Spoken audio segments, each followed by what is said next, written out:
As I mentioned before, if you have any questions today, please put them in the Q&A in the chat. We will definitely address those as we go along. We want to be able to address what's on your mind. It's an interesting time in the market, and we love these discussions. So thanks for joining us today.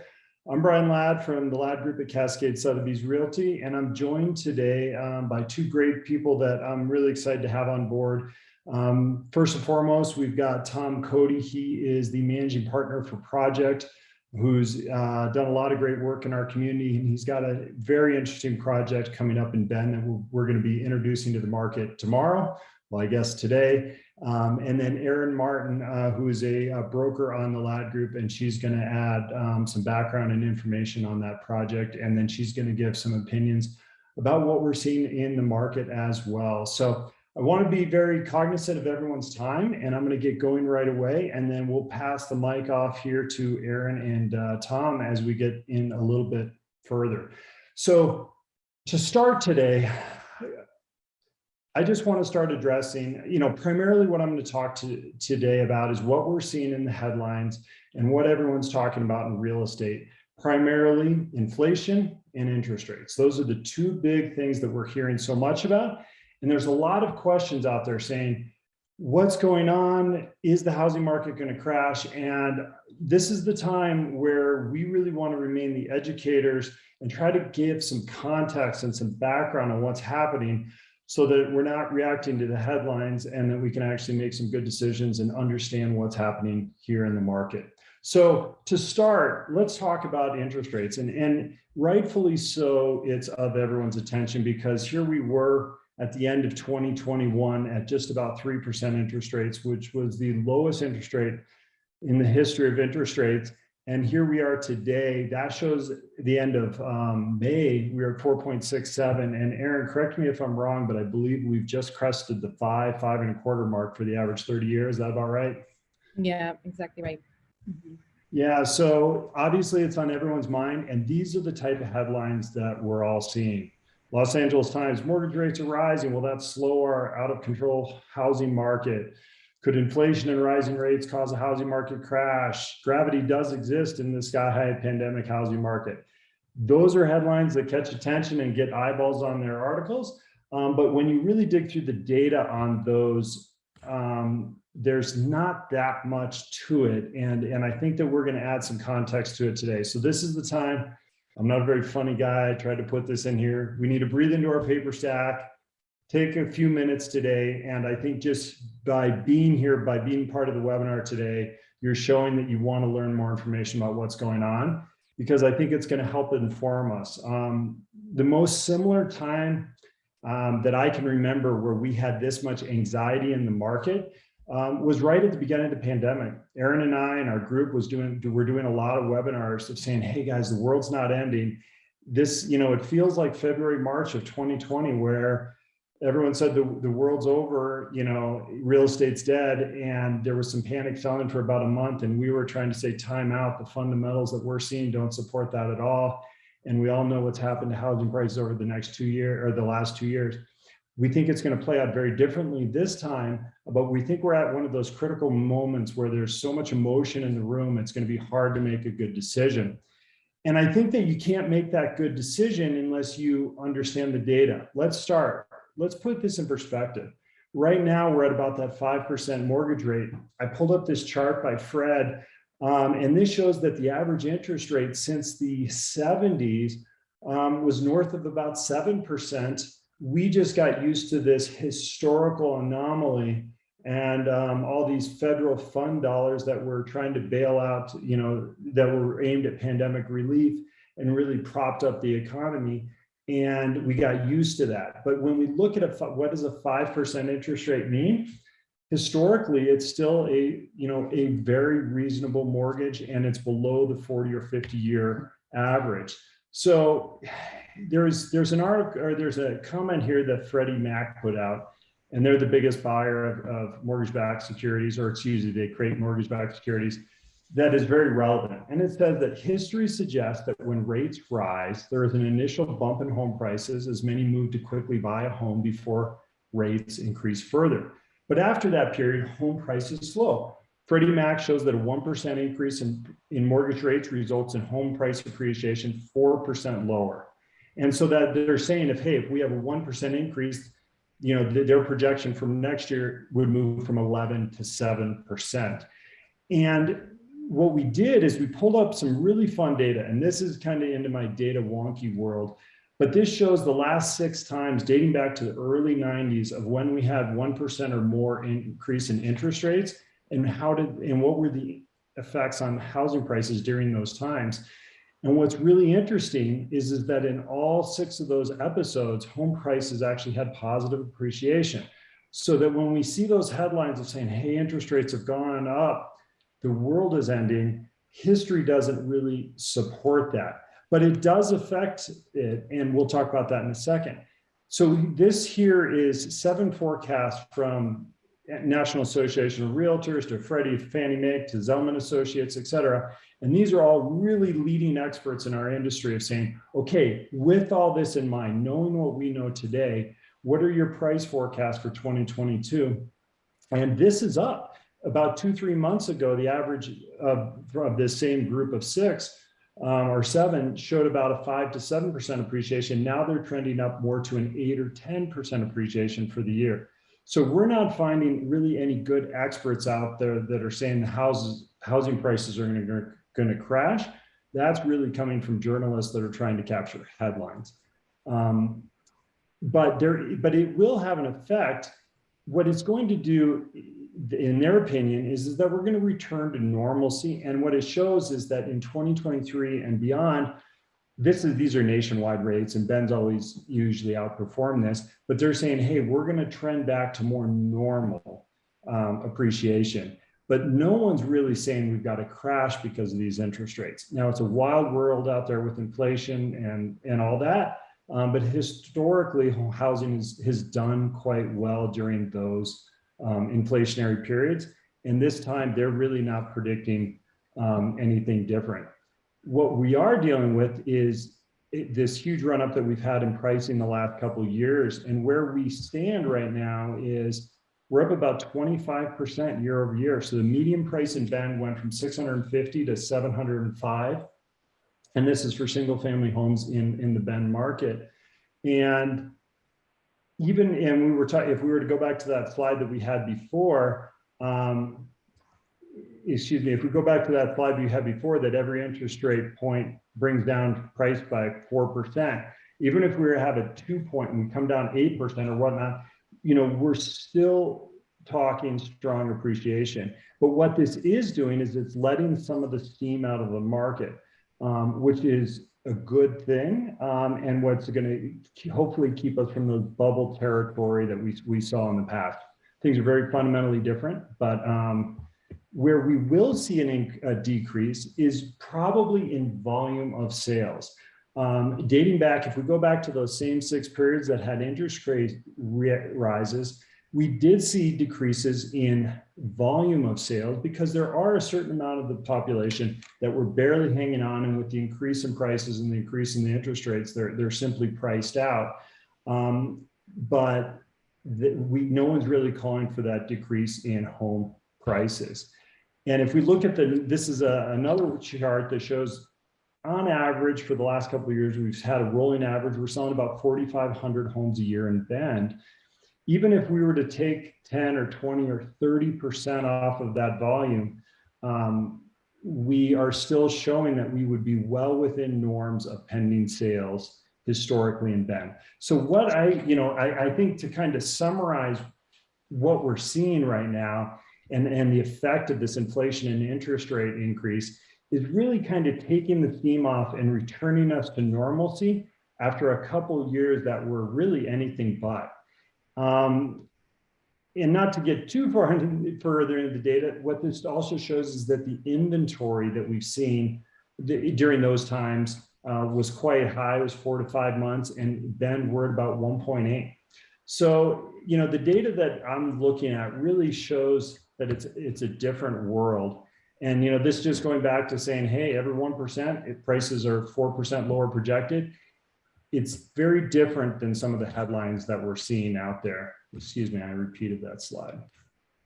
Ryan, I have a couple I think, interesting, maybe, I hope, No, please jump in. things to add. I think there's a kind of a macro, for lack of a better term, economic factor too, in that things that are intrinsic to Oregon are not necessarily the case in other markets. So in Oregon, we have, the construct of the urban growth boundary, which creates barrier to entry and a supply constraint that is different from, say, in Washington or California. And, that's really primarily to protect our natural resources and give us access to the outdoors that is nowhere more impactful, I don't think, than in Bend.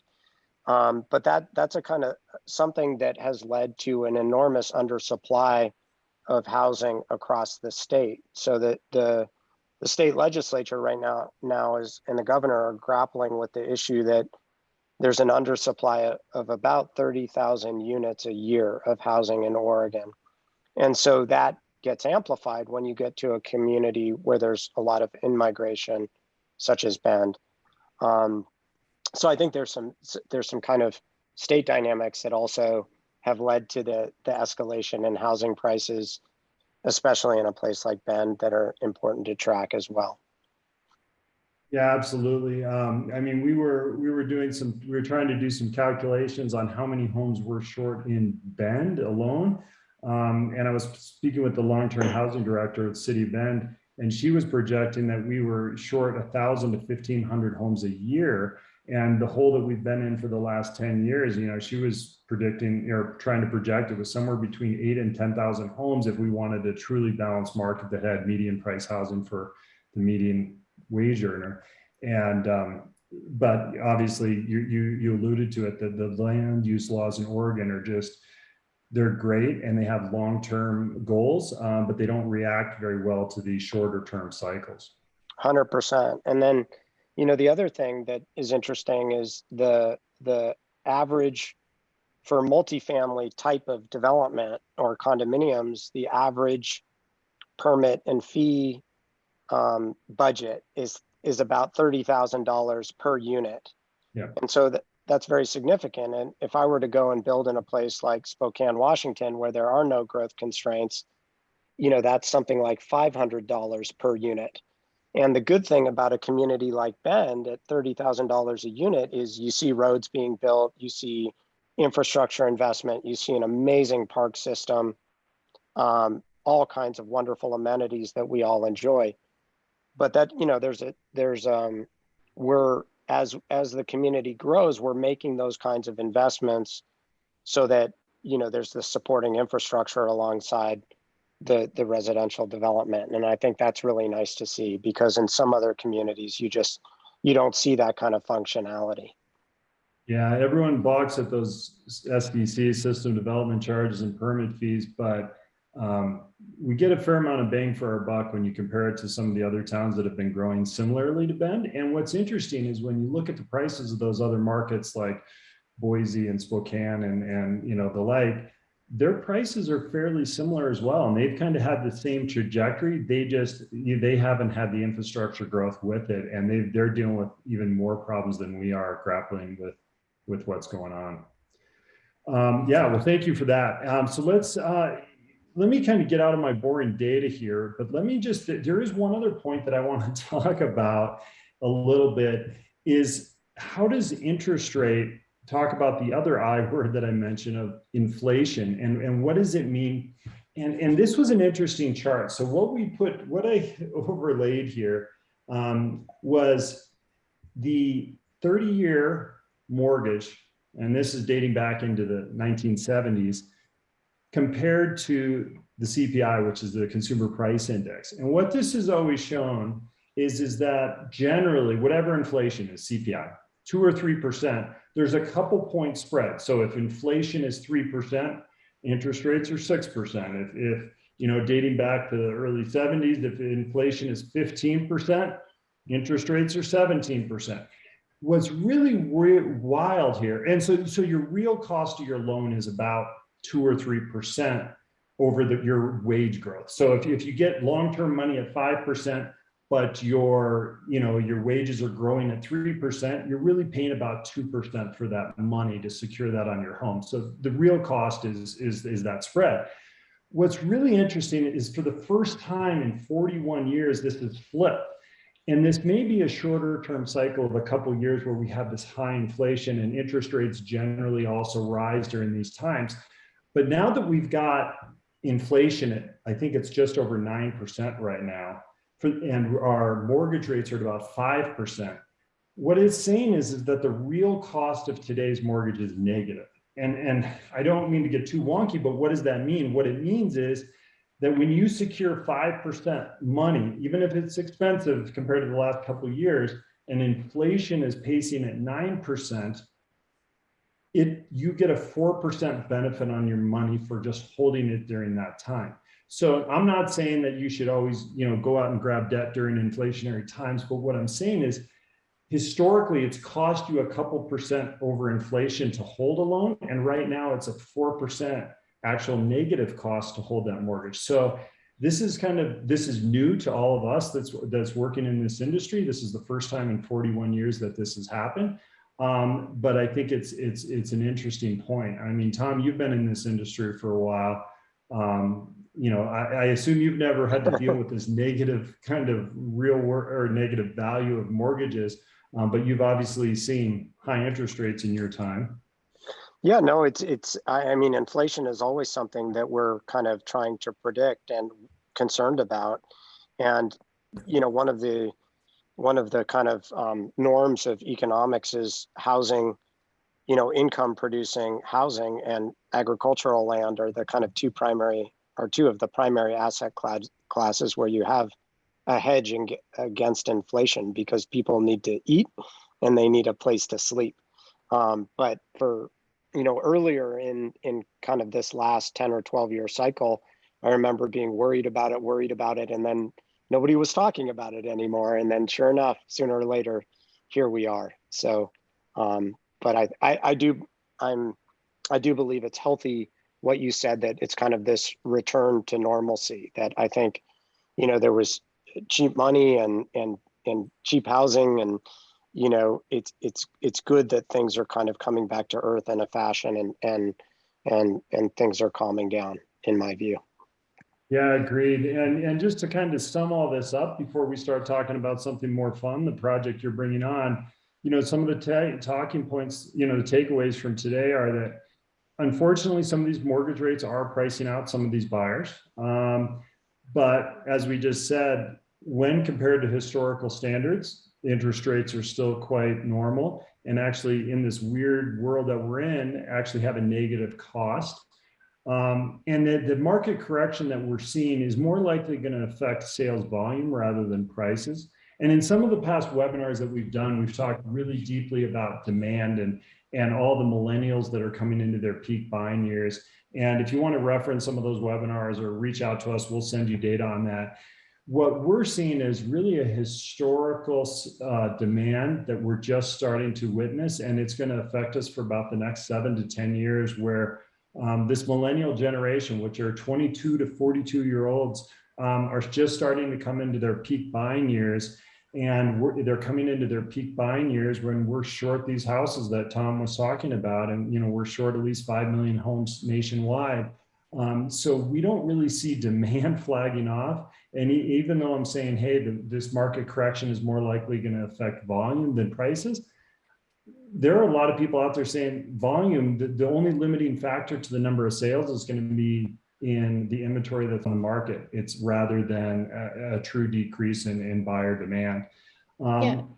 Brian, I want to just add one note to that, because we talk a lot about this as a team when we're kind of roundtabling, but lately the conversation of a bit of a gridlock has come up, a fair amount.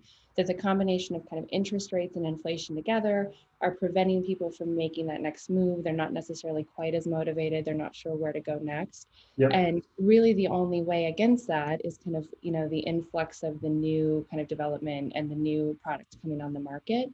And I think it's interesting that we've talked a lot about the sales volume. I think it's not something that we're expecting to really last very long, because we know that there is a whole new fresh market kind of coming up and coming, maturing into this next step of home ownership, even in light of what's going on. Do you want to maybe extrapolate on that a little bit more too?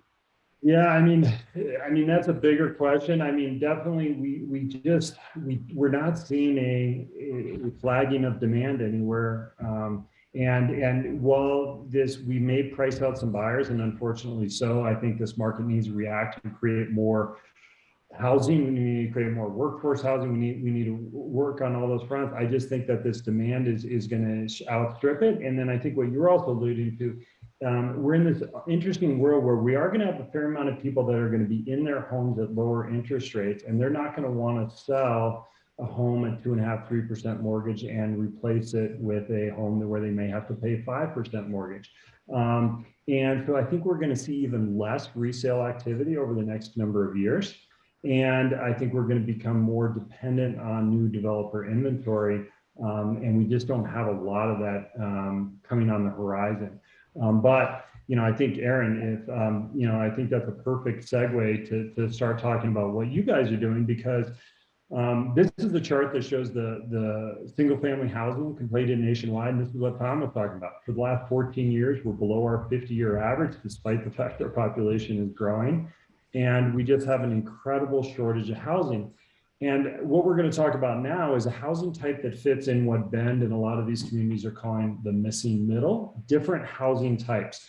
So I just pulled up this stat earlier today and said, okay, how many homes are there in the Bend market, single family homes? And there was about 250, which is not enough, but there's 250 homes on the market. We're not talking about price at this point. But then I said, okay, what other housing types do we have? Condominiums, townhomes, multifamily. How many of those properties are available? And we're at 15. In the entire market of 100,000 people, we have 15 condos or townhomes on the market.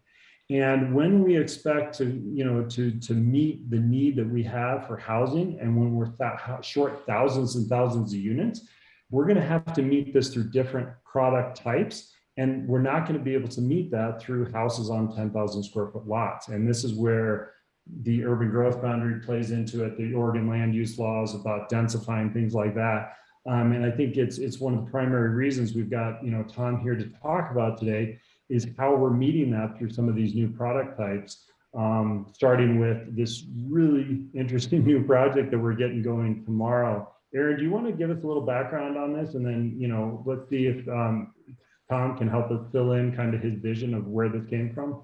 Yeah, absolutely. We're really excited about it. So I think the answer is that help is on the way, because there's 32 new condos coming to the market, and we're launching tomorrow. We're really excited to have, everyone on the webinar is welcome to attend as well. So Tom, I think the important thing here is that we've worked together a long time. This is not your first walkable West Bend development. And I think it'd be great to kind of share a little more about the vision that you had for this. This is tucked right in, inside of Northwest Crossing. It's right behind the Groves for everybody listening in, the new Market Hall area, and it's a compilation of 3 entities. But Tom, kind of tell us a little more about how you came about this project in particular. Yeah, I think we started working in Bend, gosh, I don't know. It's the older I get, the more it's a blur, but 8 or 9 years ago, maybe. And what was interesting about Bend to us was we felt like there weren't really kind of urban sensibilities happening there. The market was predominantly being driven, and the economy, frankly, was predominantly being driven by master plan community development, which is terrific, but it's only one thing. And it doesn't lead to heterogeneity and, different options for different kinds of folks at different stages in their lives and things like that. And, generally speaking, it doesn't promote walkability and sustainability and things like that. So we're thinking, okay, well, how can we complement some of these really cool master plan communities? And of course, Northwest Crossing is a master plan community with maybe some kind of smart growth, sustainable, modern, beautiful homes that perhaps are a counterpoint to or a complement to something like you see in Discovery West, for instance, the newest phase of Northwest Crossing. So we started experimenting with that really with our base camp project at the south end of Wall Street, kind of between the old mill and downtown. And you guys helped us out a lot with that. But that was kind of larger townhomes, but that was a gap in the market that we identified. And so I think that's something that you'll see in our work is we identify these gaps, and where maybe the traditional supply channels aren't meeting all the needs of all the consumers, right? So I think Arête is that, it's our response to saying, well, okay, there's some really good single family detached stuff going on. We had built the Range Apartments, which is an apartment rental community immediately west of 1 block west of Arête and Grove. So we thought, okay, what a great opportunity with our last site, really in the urban center of Northwest Crossing, the mixed use center of Northwest Crossing, to build a for sale opportunity. Yeah, and this is really going to fill in that missing middle, both in terms of square footage. So they're 500 to 1,100 square feet, so kind of a smaller footprint. And then also, I think, in terms of pricing and where it kind of fits in with how it's suitable for a middle income, buyer type. So, so in terms of the design, I think that design is always a huge, component of the things that you do in particular. Tell us a little about how, the design has come about and, kind of how you've worked with Hacker on that. Yeah, I mean, our philosophy is place-based design, and, Hacker as an architecture firm, they, did the most recent clubhouse at Black Butte Ranch. They did the first Unitarian church just right there on the other side of Skyliners. They just have wonderful kind of sensibilities, and they're an award-winning architect. And we felt like we wanted to pair up the opportunity with the right talent, the talent that could realize the full potential of connecting people to the place that is Northwest Crossing and that is, Bend, and not just build kind of your garden variety suburban style development, but spend a little bit more time and energy and more resources focused on tailoring the homes to meet the needs of a discerning home buyer. So although they're not would be considered large by any stretch, they're kind of beautiful and extraordinarily well crafted. So that's our philosophy, and you really see that, I think, in all of our projects, including Base Camp, which Hacker did design, and the Range Apartments, and even the Market Hall, which is a totally different animal, but Hacker did a wonderful job of kind of creating an environment there where even when you're inside, you kind of feel like you're outside.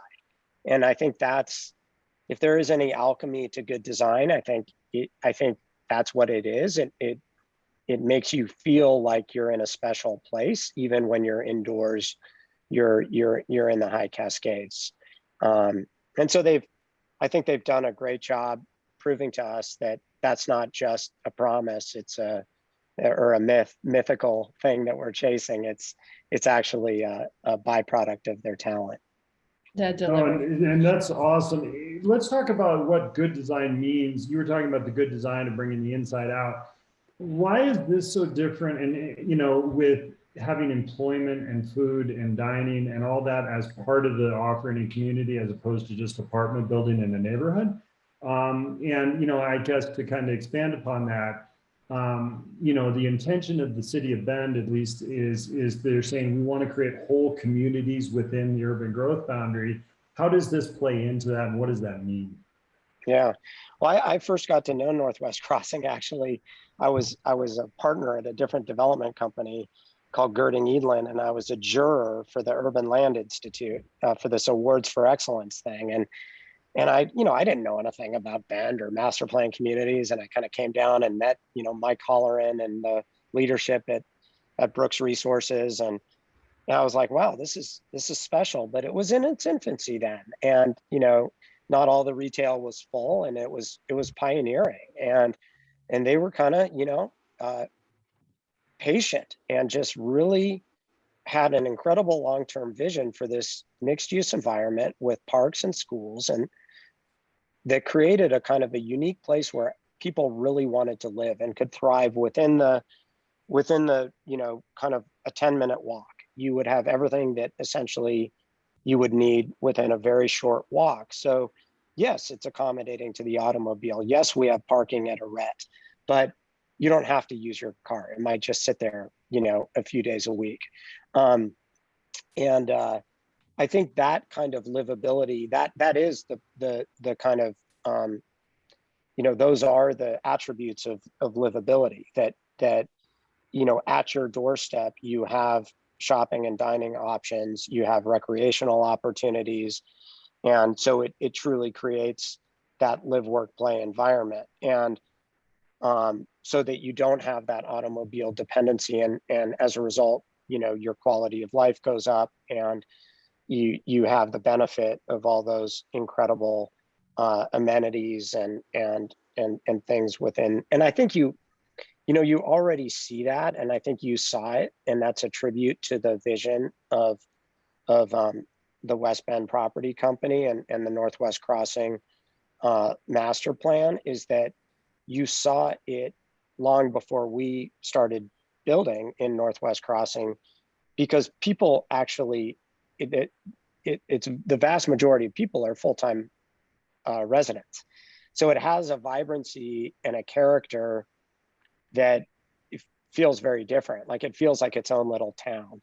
And that's, I think, a very lovely thing. There's a sense of community and an energy at Northwest Crossing, and in Grove. I think the food hall and the commercial building that are completed just add and create more momentum to that energy. But that's a special place, and what's interesting to me is it's actually proven to be a place businesses want to be also, with Hydro Flask and Sparrow Baking, and some of the great homegrown businesses of Bend have chosen Northwest Crossing as their corporate headquarters in a different area from Arête, but in Northwest Crossing. I think that's really one of the things that makes it special too. Yeah, comprehensive community, I think, is what we say, and certainly it is that for sure. Well, we could dig in so much more, but we do have a whole presentation tomorrow as well that we're happy to share with anyone who'd like to attend. That event's at 5 o'clock, 5 to 7, open house, right in the Assembly building. So yeah, with that, Brian, anything else we want to tell everyone, or shall we? No, Tom, thank you for being part of this. Thank you for allowing us to represent this project. You're really setting the standard on what it means to kind of create innovative new mixed housing types and mixed products. So thank you for letting us be part of this. Thanks for sharing your time today. And yeah, Erin, so if anyone wants to come to the grand opening of this project tomorrow, you should have an email for this webinar. Just reply back to that, send us your email, and we'll get you in on that, or we'll send you the information. But thank you for all your time. And I know today was a little awkward. I was combining kind of a market update with this, but I think it was important to talk about. There's a lot of interesting things happening in the market.